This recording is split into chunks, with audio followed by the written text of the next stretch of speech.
Blade Runner is beautiful in almost every aspect. From the practical effects to the costume design, the film technically is perfect. Today I want to touch on something that not many people touch on in Blade Runner: the cinematography. The movie was shot on the Panavision Panaflex Gold camera, which was discontinued in favour for the Gold 2. The director of photography was Jordan Cronenworth, who unfortunately passed away in 1996 at the age of 61. Blade Runner uses particular colours for particular scenes. The colours, in my mind, portray different emotions.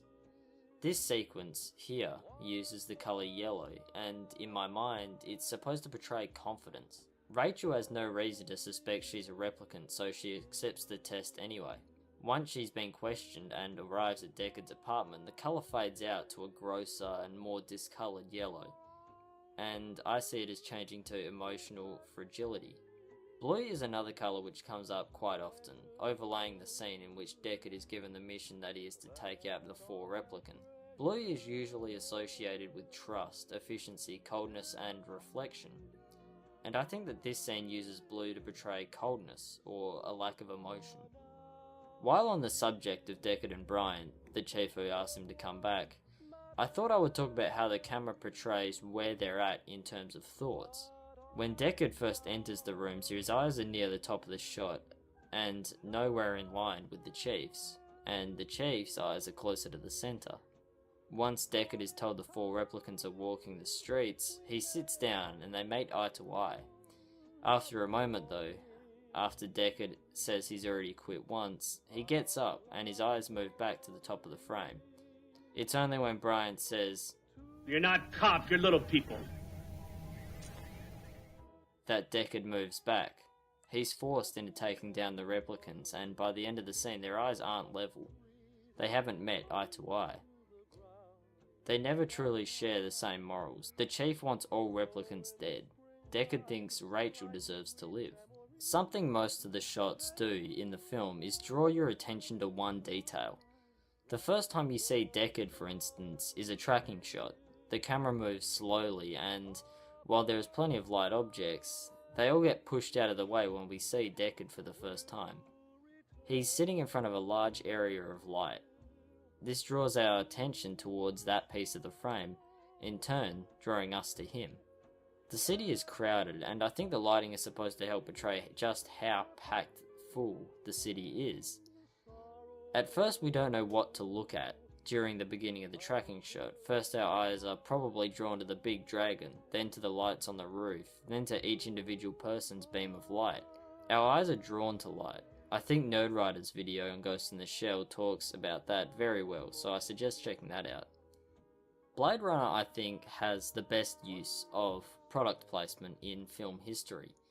The large signs for Atari and Coca-Cola fit so well into the massive world and city. In many other films, product placement can feel extremely forced, but the advertisements in this film feel like a part of the world. New York now is absolutely littered with large displays of different expensive products because the companies know people will buy them.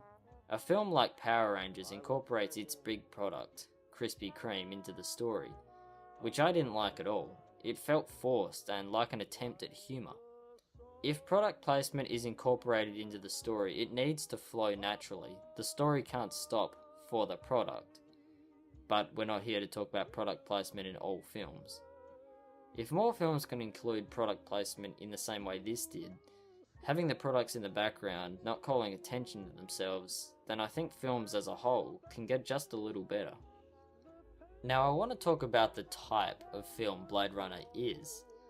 It's very much a noir film. A private investigator has to hunt down 4 criminals while also uncovering secrets no one else knows.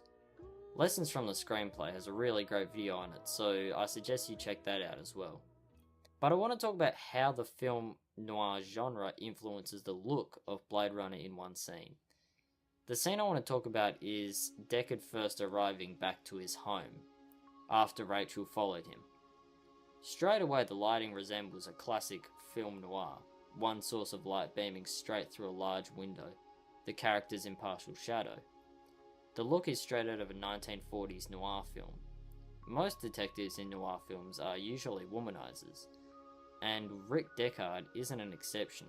He comes onto Rachel, and in an attempt to justify it, he makes her say, "Kiss me."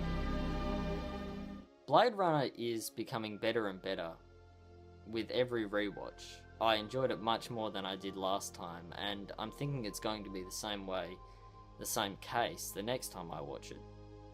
Blade Runner 2049 looks to be following the same use of vibrant colour palettes and uses of light, and with Denis Villeneuve directing, I'm incredibly excited for 2049.